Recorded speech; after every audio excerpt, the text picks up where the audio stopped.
to guys. My God, dumating namin yung parcel ko. Diyos ko, nagdubli na naman dating ang parcel ko kay Mariela. So, kupyan ako. Diyos ko. Meron ako pang dinner tsaka pang breakfast ko. Mariela na naman ang dumating. Ayan o. Kupya. Ayan naman. Nagdubli ang dating kong parcel sa hupya. Mariela. And it is favorite ko talaga to. Doble ang dati ng hupya sa akin. Favorite ko talaga yung hupya na yun. Tikman na natin guys. Ayan o. Flavor monggo unang titikman natin.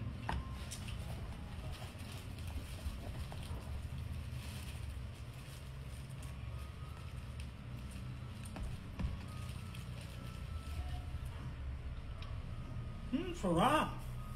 Yan, at saka malambot siya. Perfect. Pwede po dito sa mga nagda-diet, tapos sausaw sa kape. Isa lang matikip pa natin yung isa. Sarap talaga ng Mariela. Hindi siya nakakaano tingnan, nakakasawa kainin.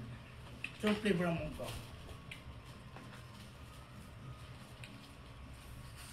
Ayan, flavor ng munggo.